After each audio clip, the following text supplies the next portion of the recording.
You think I'm stupid, Duke? Even if I gave you money, you'd still tell on Mother, and no one must know about her or what she's done!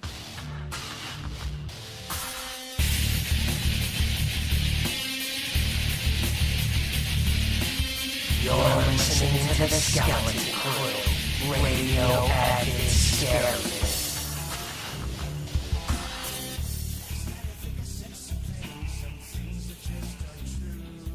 We have on the show with us a very smart gentleman named Rob G. He's the man behind the Psycho Legacy, which is a documentary of Psycho and its 3 sequels. And proof that he's smart is that he knew to leave the Psycho remake out of this documentary. Welcome, Rob. Oh, hi. Thanks. Thanks for having me.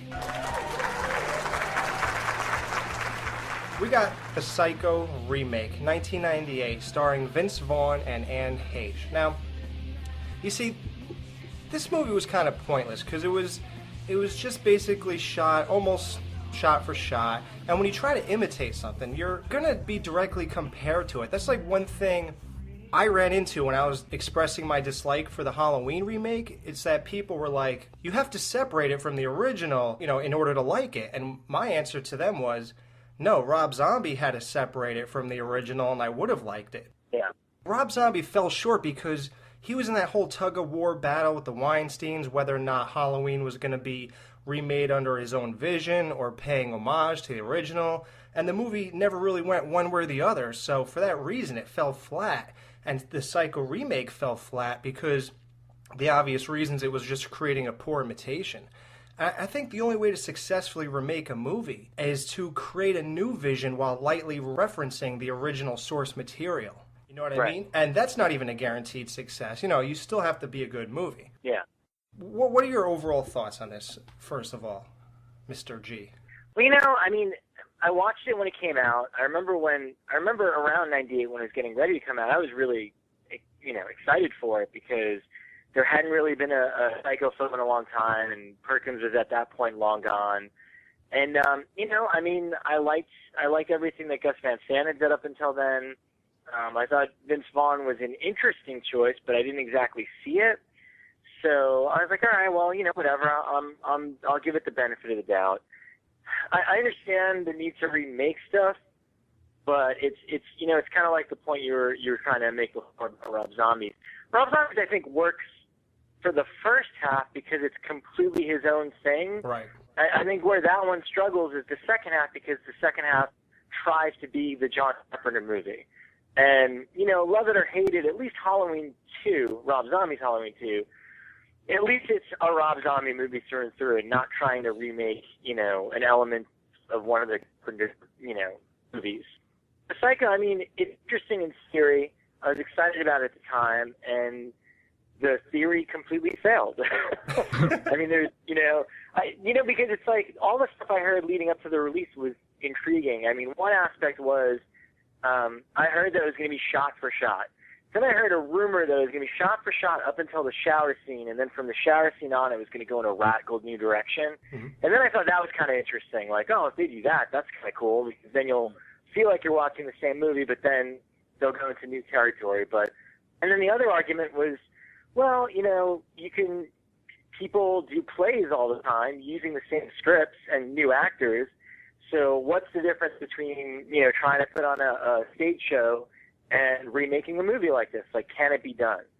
So it all sounded good on paper, but I think the biggest mistake was it's because it's like they say it's shot for shot and they're sticking completely to the original, even to the point where if an actor did something that didn't fit the timing of the original movie, they'd reshoot it. Like, they had the DVD handy so that they could match the exact pacing and timing of the original, which to me seems kind of like preposterous. It's like, well, why don't you use that way? An actor is not concentrating on giving it a performance. They're trying to just do exactly the right timing of stuff, and it kind of distracts the actors. Yeah.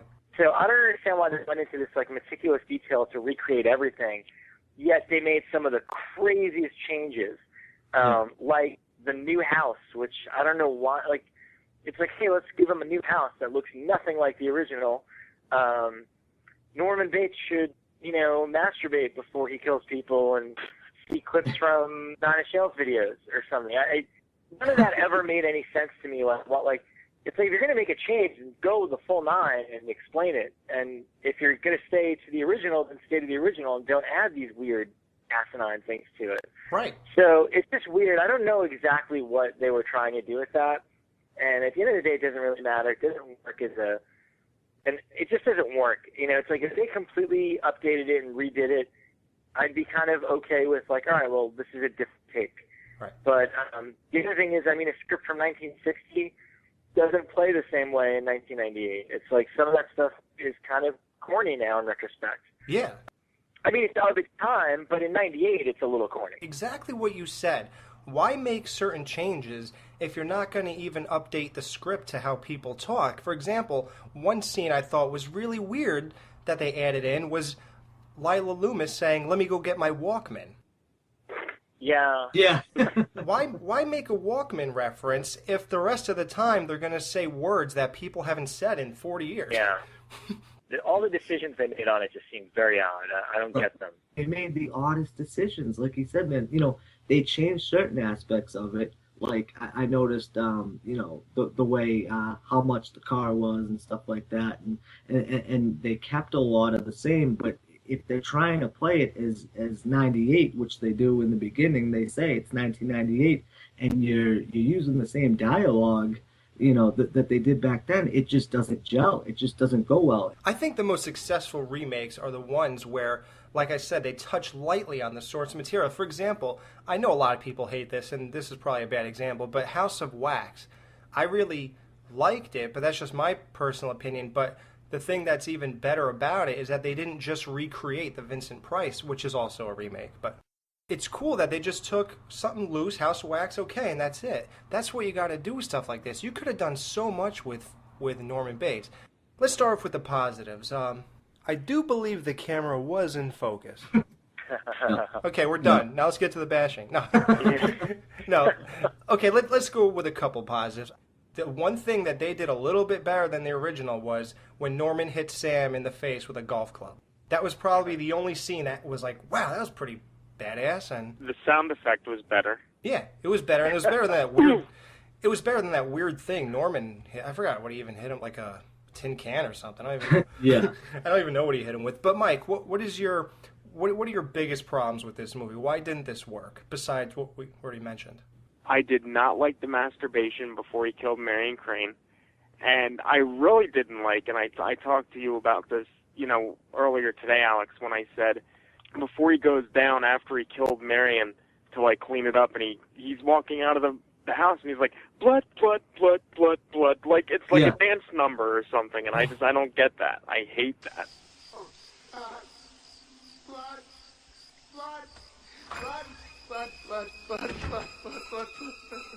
Yeah, that really bugged me too, Mike. Yeah, that drove me crazy, actually. The acting was terrible. I felt like I was watching a bad school play of this movie. The acting started off. Rob, what did you think of the act? I know that you give a pass to William Macy. William H. Macy. Yeah. Yeah.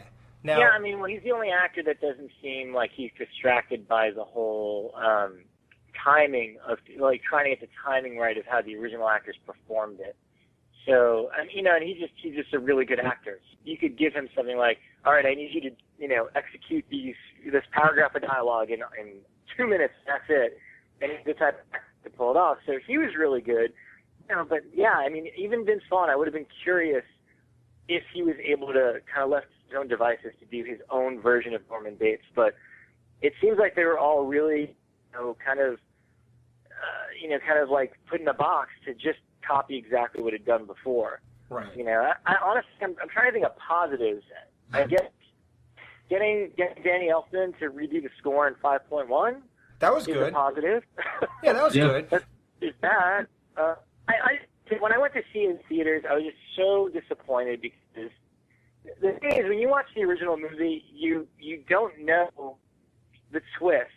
Maybe now you're a little bit more savvy. You've seen a lot of movies that have copied Psycho, and it'll seem strangely familiar when you're watching the original movie. But for the most part, when Norman comes out as Mother, you're like, whoa, that's insane. I had no idea. But I remember the first moment that Vince Vaughn came on screen, everyone was kind of snickering at the thing, and it was like they knew, like, oh, this guy's obviously psycho, like he's insane. So this is obviously the person that's going to be the killer. And more importantly, the reveal in the original is like one of those great shocking moments with the score and everything, the screeching violins. But then I remember in theaters, the second you saw Vince Vaughn with a blonde wig, which also didn't make sense, everyone started laughing. And I was just like, no, this is supposed to be the scary reveal, and everyone's laughing at Vince Vaughn in a blonde wig. It's not right. It doesn't feel right. And I want to go back to Mike. Remember you talked about how you don't like that Norman was jerking off when Marion was getting undressed? Right. I think the funny part about it, and I always catch on to this stuff because I'm a nut, I think it was funny that he went at it for about 15 seconds and he seemed to finish. Oh, yeah, dropping fucking loads. Now, that's a quick draw. Yeah, I think he's competing with Judith Myers' boyfriend because at this point, I don't know who lasted longer. Yeah, no, I wonder that myself, actually. That doesn't adhere to the whole reason why Norman morphs over into the other personality is Mother is just, the mother personality of Norman Bates is extremely jealous.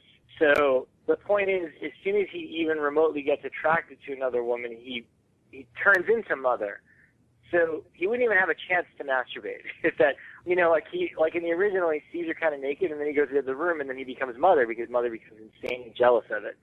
It's like he can't get sexually aroused and then become Mother. It's like that's what causes him to become Mother, is his sexuality. When he kind of gets into that mode and feels that aspect of himself, that's when he becomes Mother. So it doesn't make any sense. That's a very good point. Well, and I think too with that whole thing, I think they were trying to update it for shock value mainly, and that's the deal. Like, it's a hard question too. But Rob, what do you think? Do you think it's the times too that it didn't play as well as the original? Again, it's one of those movies that's just really difficult to figure out the decision-making process on it. Like, why would they do that? Everything else stays so similar, but it's like, well, how can we shock people here? Masturbation is still pretty taboo in the 90s, so let's just show them doing that. I mean, I guess that's valid. I don't know why, as Mother or as I don't know why any psychopath, quote unquote, would have visions of thunder and lightning and naked women from Nine Inch Nails videos and Rob Zombie, because that really threw me off. Thing. And I don't understand, like, what that even means. Like, and I mean, like, the trailer hints at that. They're like, this is the mind of Norman Bates. I'm like, really? Because crazy people don't see that kind of shit when they're crazy. Yeah. They're either one personality that completely believes what they're doing, or they're the other that also completely believes what they're doing. So, Dan, what were you talking about? You said when Arbogast was killed. That's exactly what I was talking about. It looked like a Nine Inch Nails video when he was falling down the stairs. It really threw me off. There was a scene with a cow, and then, it was just odd in many different levels. To the point where it took me out of the movie, and I was like, what the hell is going on with this? I thought that was Arbogast having flashbacks of, like, his life. Then I was like, well, I don't know. I'm not really sure what to make of that. See, that's what I mean. What do you take from that? Right. Like, is it trying to say, in your last moments, things flash before your eyes that don't make sense? I mean, I've heard of that happening with people where they just see weird imagery, but they don't explain it. It doesn't fit in with the story. It's just odd. I don't know. It just rubs me the wrong way. That could be a valid theory that it's the character, but I mean, it happens during Marion Crane's death too. Mm-hmm. Good point. I mean, that's the thing. You have to assume it's Norman's mind because, I don't know, why would Marion and Arbogast see, a cow and a naked woman? I don't understand why that would. It doesn't make sense that that's their life flashing back. It looks more like crazy, imagery that they're trying to insinuate Norman sees. Right. No, you're right. Absolutely. Yeah, and I think they said, let's just put random shit here. Who cares? Anybody have a cow? Anybody have a mailbox we could throw in here? Bueller? Yeah, a garden hose. But, what I was saying before, I felt no impact during scenes that were really pivotal. Like, Mike, when Norman was delivering the classic lines like, it'll be cold and damp like a grave, the light will go out. Fire go out, be cold, damp, like a grave. We're all in our private traps. We, claw only at the air, only at each other, and Right. for all of it, we never budge an inch. Tell me that. It felt like he was reading it from a paper. It really did. There was no emotion behind it. You know what I think? I think we're all in our private traps, clamped in them. We can never get out. We scratch and claw, but only at the ear, only at each other. And for all of it, you never budge an inch.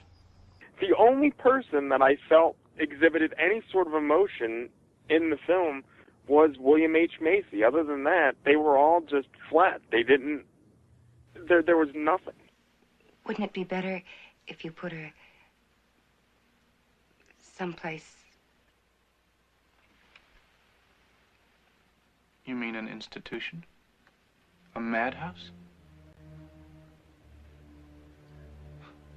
People always call a madhouse someplace, don't they? Put her in someplace.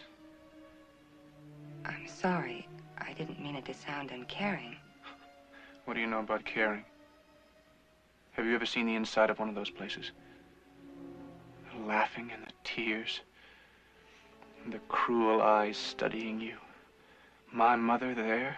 When Anthony Perkins delivered that line, you knew that shit hit the fan just now in this conversation. And you were like, oh shit. And Marion Crane knew it. We knew it. And you could see it. And you just hope that the next few words this guy says is going to be, he's going to calm down and go back to normal. When Vince Vaughn said it. Do you mean an institution? A madhouse? People always call a madhouse someplace, don't they? Put her in someplace. I didn't mean to sound uncaring. What do you know about caring? Have you ever seen the inside of one of those places? The laughing and the tears and the cruel eyes studying you? My mother in there? Did you notice that he couldn't even rely on his delivery to get that point across? He had to make that weird face like he was mad. He's like, a madhouse? What do you know about caring? Have you ever seen the inside of one of those places? The cruel eyes staring at you? Like, it was so bad, and he knew it, that he had to start making faces to show us he's mad. Or to get that thing across when Anthony Perkins did it just in his tone of voice and his delivery. He owned the role. And all of those scenes could have fell flat, as you just saw in this remake, but they didn't fall flat when Anthony Perkins did it. Yeah. I mean, it's just a testament to him as an actor. Yeah, Right. well, do you want to say that, or do you want to say that Vaughn could have done it had those lines been updated? It really depends on the person that plays it and what kind of restraints they have on them. Right. And it seems like these guys had a lot of restraints. And the other thing is just, Anthony Perkins is a completely different type of actor than Vince Vaughn, and there's so much stuff that Perkins did that really solidified him as that character. I don't know what I think. I didn't hate Vince Vaughn's, his whole role in that, because like Rob said, it seemed like he had restraints, and you can only work with what you're given, and it didn't seem like they had a lot of leeway. It being shot for shot, practically line for line. What do you do with that? You know what I mean? So I don't hate this movie, but it's almost like I see no point in why they would make it. That's all. Yeah, and watching it the whole time, because I don't know if Rob knows this, I never watched it. I was hoping to die saying I never watched this. Yeah, but it's my fault. Yeah, Mike put me up to the challenge, and I purposely, I wouldn't even watch the trailer. Like, they're like, dude, just check out the shower scene in the trailer, whatever. I wouldn't even do it. I said, I'm not watching this piece of shit. And I ended up doing it for the show, but, whatever. You know what I was just really wondering? When they were doing those flashes and visions, why didn't they put the car salesman's hair in there?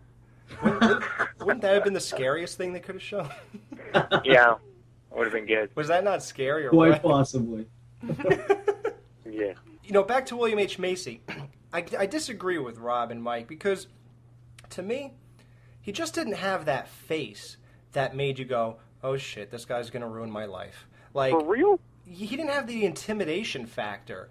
Dude, watch his parts again. Oh, I forget the guy that played him in the original. I forget his name. I know, I was just trying to say that. Martin Balsam. Oh, He's that's fine. it. Yeah. he's fine, but I mean, he doesn't. I mean, nobody in it really compares to anybody in the original in terms of acting ability, because again, Vince Vaughn's not on his game on this because he must have been limited by what Gus Van Sant wanted him to do. But if you go back to the original and watch the scene of Arbogast interrogating Norman and just Balsam and Perkins together, that's like one of the greatest examples of, that's just some of the finest acting ever captured on film. Like, those guys are so good together. Absolutely, dude. A lot of it was them recommending, in particular Perkins recommending how he wanted them to kind of keep stumbling over each other's words, even though it might interfere with their coverage, the way they would normally shoot it. But yeah, no, Hitchcock was totally for it, and it turned out to be, it's a great moment. Oh, I think perfect. I mean, when that scene, the interrogation, like, you felt like you were on the hot seat, didn't you? I mean, like, you lived through Norman during that entire scene, and you were like, oh shit, come on, don't mess up. Keep your game face. And when Vaughn did it, and this other guy, Macy, I just felt like it was two guys rehearsing lines. Now, this might be a case of, well, you're just comparing it to the original. You gotta, like, separate yourself, but you can't. I think that's the major problem here. Right. There's no way out of it. There's no way out of it. You have to. Yeah, it's one of those rare movies that it's just so influential and so original that it's really impossible to separate it. And that's kind of the way I approach, I mean, a lot of the newer remakes, I always have a tough time the first time I watch them because of that, but I've been able to separate them and enjoy them for what they are. But this is one of those rare occasions where it's really, really hard to differentiate the original and your memory of the original and the remake, because it's that indelible. Yeah. Do you watch this movie for fun ever or no? Which one, the remake? Yeah. No, I mean, I own it, and I saw it when it came out, and I watched it, I think, around the time that I was doing Psycho Legacy, and I thought I might be interviewing people from it, but every time I put it on, it honestly just feels like a waste of time to me. It's like, well, why am I going to watch this for the next 90 minutes when I'd rather watch the first one over again, or any of the sequels, which I think are superior to it. So there's better things to do with my time than to revisit the remake. I don't really enjoy all that much. Exactly. Do you feel that way about all remakes, though, Rob? Because Julianne Moore was just confirmed as Carrie's mother this week, and she did the remake of Psycho too. So, what do you think of that role? And do you think I'm all right with that? I'm curious. I mean, I don't watch a movie until it actually happens, because I don't know what the hell they're doing. I mean, that one in particular, Boys Don't Cry, the Kimberly Pierce who directed that. I mean, she's a pretty darn good director with drama, especially teens, and she proved that with Boys Don't Cry. So that's intriguing that she wants to tell the story of Carrie. And Julianne Moore is a great actress. I mean, she's not very good in Psycho, but again, I don't fault the actors for what happened with Psycho. I kind of fault the director for confining them to trying to recreate, not only physically, but like the timing of the original performances. And then the little girl they got from, I forgot her name. It's like Chloe Moretz. Chloe Moretz, yep. I think she's great. I mean, she's been, everything I've seen her in, from 5 Days of Summer to Kick-Ass. She was just in Hugo. I thought that was great. She's a great little actress. So, I mean, I'm intrigued by the Carrie remake. Now, again, it's going to be a little weird, but they've already remade it, though. I mean, there's already 2 other Carrie movies. So, to me, it's not one of those, like, sacrilegious, the first Carrie was made before I think I was born. I think it was like 75 or 76. So it's well over 35 years old. We can remake that one. Yeah, isn't that remake a made-for-TV movie or something like that? Yeah. My hobby is stuffing things. Taxidermy. I guess I'd rather stuff birds. Well, because I hate the look of beasts when they're stuffed. Foxes and chimps.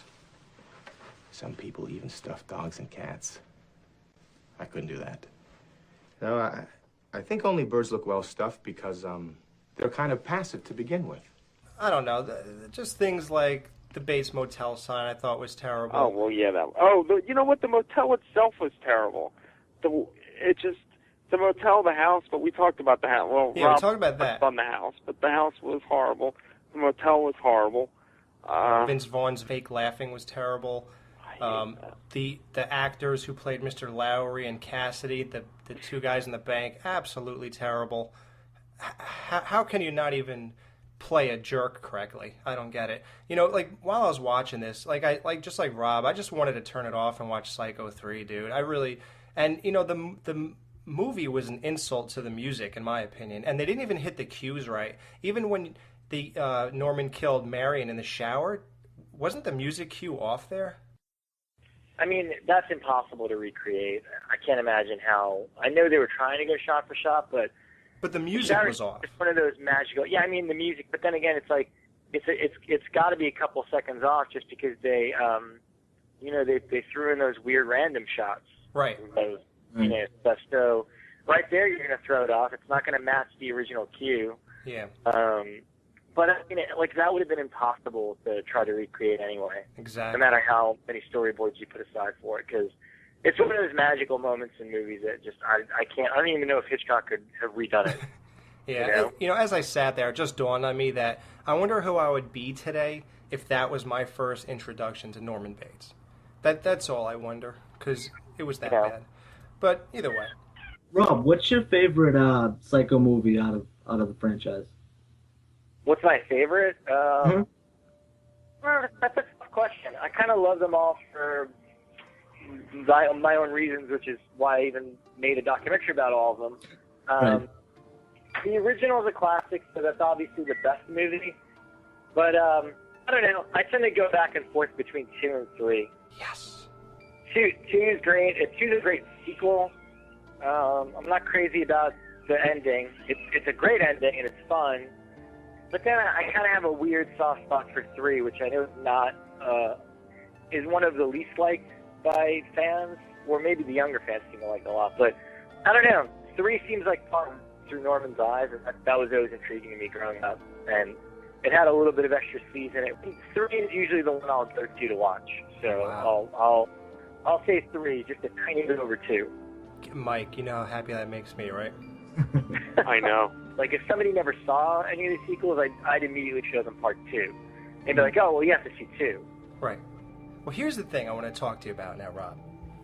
Just like you said, part 3 is probably the least popular. All the experts, 2 was a stunning, eloquent, great sequel. And part 3, that's just a piece of garbage that was just trying to cash in on the 80s slasher crap that was going on, and it was obviously competing with what was going on. But I ask you this. I'm going to pose this to you. Tell me how there's any difference when it comes to the slasher sellout from part 2 to 3. And here's how I'm going to pose it to you. The kills. Let's just go with it. Tooney gets his face slashed up, he's stabbed. The kid in the basement gets repeatedly stabbed and butchered. Lila Crane gets a knife rammed through her mouth. Dr. Raymond falls off his stairs, a knife goes through his chest. Mary gets shot up by the police. Norman gets repeatedly stabbed, a knife runs through his fingers. All gratuitous. But that's the classy sequel. Part 3 only has a nun falling down a stairwell, an attempted suicide, a girl in the phone booth, which was very reminiscent, actually, of the shower kill, a chick taking a piss on the toilet, getting her throat cut, and Duke getting hit with a guitar and strangled and drowned, and Maureen falls down the stairs into the Cupid's arrow, just like Arbogast. Now, what is so crazy about part 3 compared to part 2? I think I just listed off way more kills and a lot more extravagant, if you ask me. How is part 3 any more of a sellout than part 2? I never looked at 3 as a cash-in to the slasher. I mean, that was just kind of maybe that was the studio's intentions with it, because they didn't really have much faith or confidence in Psycho 2 until Perkins got on board, and then it became a huge hit for them. So I'm sure Universal Studios is probably like, oh, well, we made a lot of money with Psycho 2, and now there's these Friday the 13th movies, and there's all these other movies making money, so we need to make a Psycho 3. But I don't think filmmakers, I mean, I'm sure Perkins didn't think of it that way. He was looking at it as an opportunity to direct and get into directing. Mm-hmm. And unfortunately, he only did 2 movies as a director, which is a shame because he had, between that and his other one, which is Lucky Stiff, he had a lot of, he had an interesting promise. I didn't realize it when I was watching Psycho 3, but reading up more on Perkins, he had a very European sensibility. He really liked a lot of films, kind of from Europe. And it's got, I see a lot of Argento in Psycho 3. A lot of the weird colors and the neon stuff, and a lot of your sensibility. Because I later went on to appreciate a lot of the Italian horror movies and stuff like that. So I don't know. That's interesting to me. Maybe the studio wanted it to be a knockoff or a cash-in, but artistically, I think Perkins was doing the complete opposite and making the most uncommercial movie right. That Universal Studios was going to put out that year. Dude, that movie's fascinating, man. And I think what really makes it perfect is you're literally seeing it through the eyes of Norman Bates, literally, because there was a lot of, everybody knows that Anthony Perkins was a little off in his normal life, and that's what made him so perfect for the role. So you're actually, in a weird way, the person that made that character come to life, you're seeing it through that guy's eyes. Yeah. That just solidifies everything about Norman Bates. And what I like about that movie is that Psycho 3 it felt like, to me, another day at the Bates Motel. Part 1 was the introduction. We're all getting to see what's going on here. Part 2 was all about these 2 chicks trying to make them go crazy again. And Part 3 just seemed like, let's all go camping in Crystal Lake. Maybe Jason will be around. Let's go to the Bates Motel. Maybe Norman, But that would be a day going to the Bates Motel. And that's what's cool about it. Yeah. I presented the same question to Jason Allentoff, webmaster of thepsychomovies.com, on June 16th, 2011. And here was his response. The second movie gets more respect when it comes to that, because even though there was gore in it, one can argue that it was done differently than 3. I'll give you a great example. I had this discussion with Rob G. and a few other people. Psycho 3 is, and I don't know if you agree, has a very sleazy undercurrent. The whole movie feels sleazy. It doesn't feel that way when you watch 2. No. 2 feels more like the original film in terms of suspense building, and that's what Richard Franklin was going for. Tony Perkins had just worked on Crimes of Passion in 1984 with Kathleen Turner, which was a weird freaking movie. I just saw it recently, and it was nuts, but I loved it. He took a lot of Ken Russell in Psycho 3, lighting-wise, the way things were moving forward. Psycho 3 has a very sleazy undercurrent, and I think that's something that people catch on to, but they don't really know what is bothering them, if that makes any sense. So people who do that tend to lash out more about a film. It's the same thing with Psycho 4. People were saying, oh, geez, even Leonard Bolton wrote Good Night, Norman, in one of his reviews. And it's like Psycho 4 was extremely good, actually. But people get this stigma in their mind about it because, 3 was a gore fest. But like you said, there really wasn't that much more gore than in the second one. But I think it's the overall tone of the film freaked a lot of people out, and people are so quick to jump. That's why I think Roger Ebert loved Psycho 3. He gave it a good review.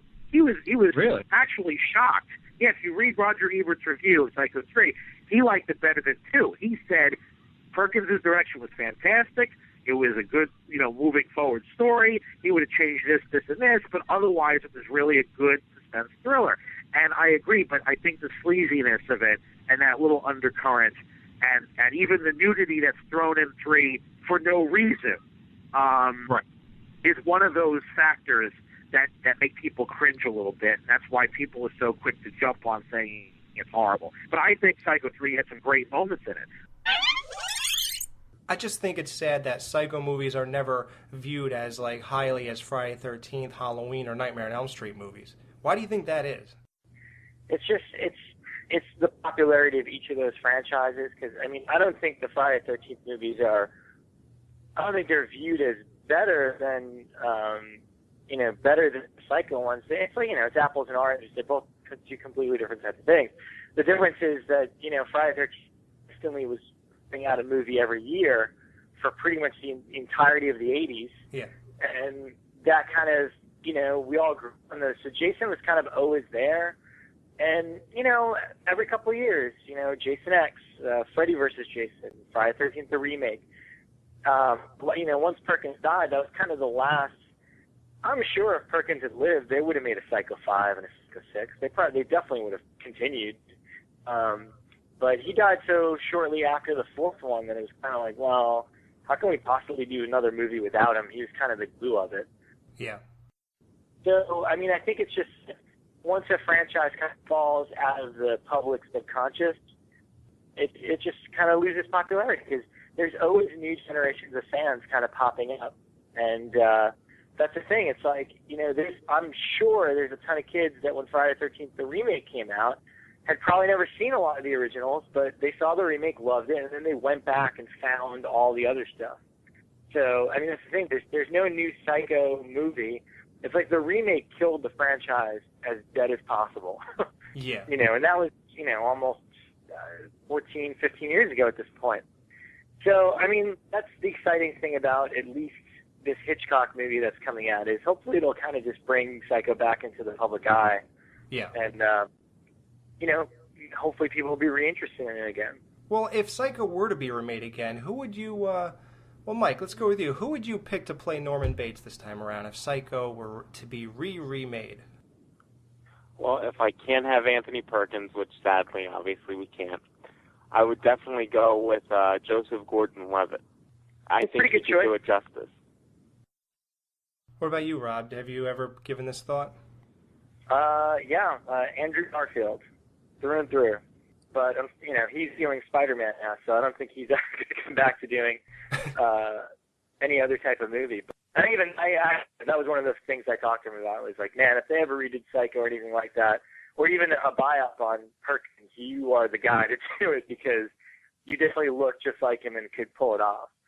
That said, I'm not familiar at all with the guy that they got playing Anthony Perkins in the Hitchcock movie, right. An actor named James Darcy. He looks good. I mean, he looks kind of like Perkins, but I have no idea what kind of actor he is. So I guess we'll have to wait and see. Now I want to ask you.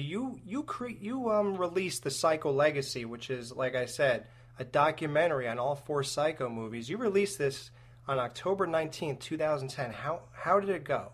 What's the reception like? From what I understand, it did really well for Shout Factory.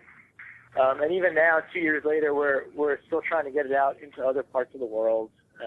It came out, unbeknownst to me, it came out in Germany on Blu-ray, which is weird because we shot it before the Blu-ray format even existed, so it's not in HD, it's in standard def.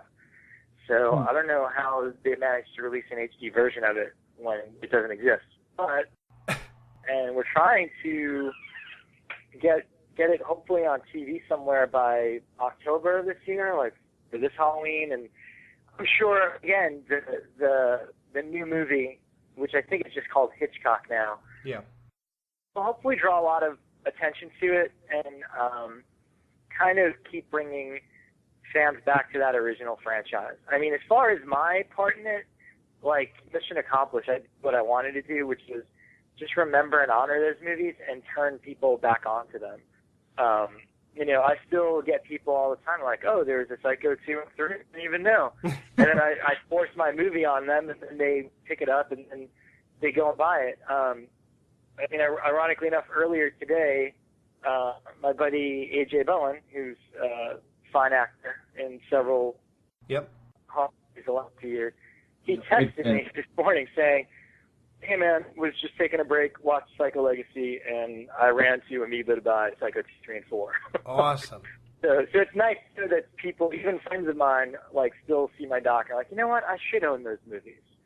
Well, gotta Rob, pick it up. I've seen them before. I've seen all the movies before, but honestly, until I saw your documentary, that really got me excited again to watch them again. And I loved them, and it made me take another closer look at them. And, that all goes to you, sir. So, bravo. That's all. Well, thank you. I appreciate that. Again, mission accomplished. And I don't know if you guys knew about it, and I don't think it's a secret, so whatever, I'll tell you. But I've been working on the book version of it for a little while now, which is probably going to take me quite a while. But there will be a book version of Psycho Legacy at some point in the not-too-distant future. Good. I'll buy it. Oh, of course, Yeah. I'll buy it. I'll support all this. So what are you working on in the future besides this book? What do you have planned? I know you did the Evil Dead 2 Blu-ray. You did a couple specials for that. Are you doing anything like that in the future? Yeah, there's a whole bunch, which of course I'm not allowed to say yet, but I'm still working on a bunch of stuff with Michael Felsher, who is the producer of a lot of those special features like Evil Dead 2 and Intruder.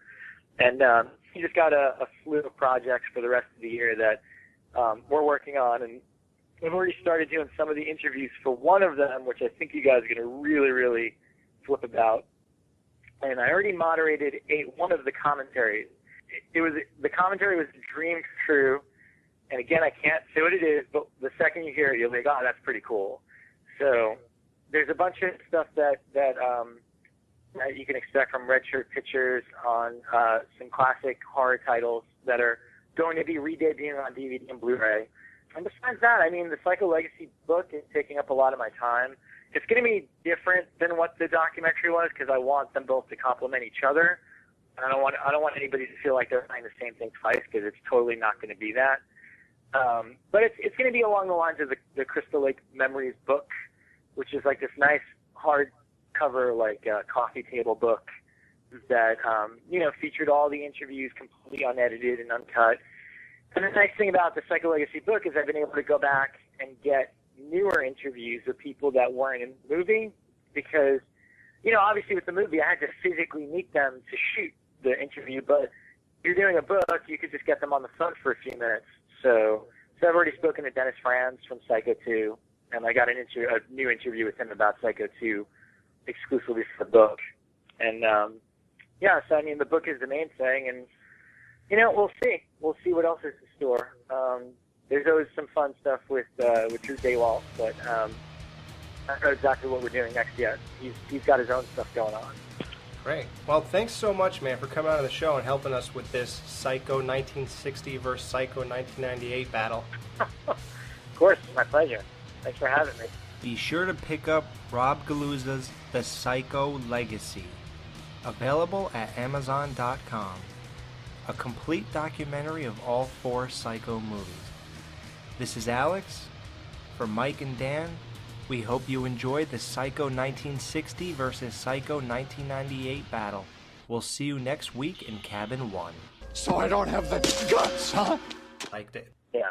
Rob Zombie fell short because he was in that whole tug-of-war battle with the Weinsteins, whether or not Halloween was going to be remade under his own vision or paying homage to the original, and the movie never really went one way or the other, so for that reason it fell flat. And the Psycho remake fell flat because the obvious reasons it was just creating a poor imitation. I think the only way to successfully remake a movie is to create a new vision while lightly referencing the original source material. You know what I mean? And that's not even a guaranteed success. You still have to be a good movie. Yeah. What are your overall thoughts on this, first of all, Mr. G? Well, I mean, I watched it when it came out. I remember around 98 when it was getting ready to come out, I was really, excited for it because there hadn't really been a Psycho film in a long time, and Perkins was at that point long gone. And, I mean, I liked everything that Gus Van Sant had did up until then. I thought Vince Vaughn was an interesting choice, but I didn't exactly see it. So I was like, all right, well, whatever. I'll give it the benefit of the doubt. I understand the need to remake stuff, but it's kind of like the point you were trying to make before Rob Zombie. Rob Zombie, I think, works for the first half because it's completely his own thing. Right. I think where that one struggles is the second half because the second half tries to be. You think I'm stupid, Duke? Even if I gave you money, you'd still tell on Mother, and no one must know about her or what she's done!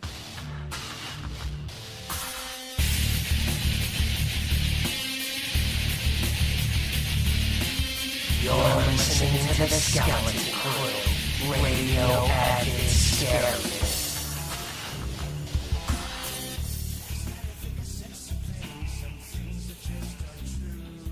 We have on the show with us a very smart gentleman named Rob G.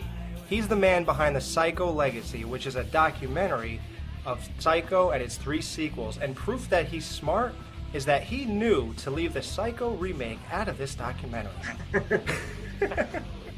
Welcome, Rob. Oh, hi. Thanks. Thanks for having me.